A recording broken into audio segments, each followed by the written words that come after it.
Bonjour Jean-Marc, bonjour à tous, bon anniversaire à la radio. Alors moi personnellement, je suis arrivé à Alpe 1 le 20 février 1995.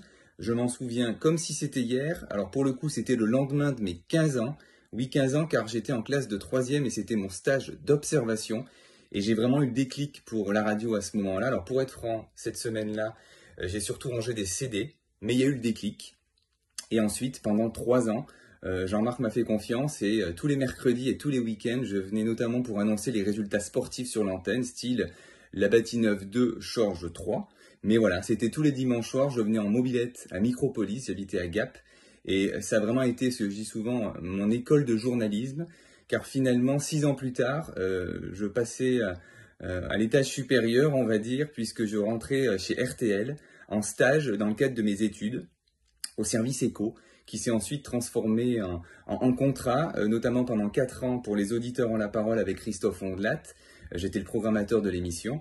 Et ensuite, à partir de 2005, je suis devenu le programmateur des rendez-vous de Marc-Olivier Fogiel pendant 9 ans. Et je l'ai notamment suivi chez Europe 1 de 2008 à 2011. Après 2011, je suis revenu chez RTL à nouveau pour travailler avec Christophe Ondelat pour RTL Soir.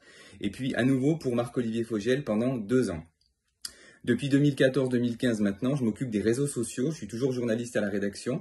Réseaux sociaux en tant que social media manager, notamment pour la matinale d'Yves Calvi. Et je m'occupe aussi des comptes de plusieurs journalistes, que ce soit sur Twitter, Instagram ou Facebook. Donc bien évidemment, en 26 ans de carrière, on va dire, ça a beaucoup évolué, mais la radio reste la même, toujours aussi puissante, toujours proche de ses auditeurs.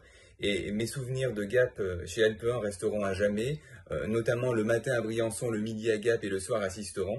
Et chaque fois que je passais avec plaisir, Jean-Marc me disait « Est-ce que vous avez un quart d'heure pour m'aider sur un truc ?» Et finalement, 12 heures plus tard, j'étais toujours là pour travailler. Donc voilà, longue vie à la radio, bravo Jean-Marc pour le parcours et à bientôt.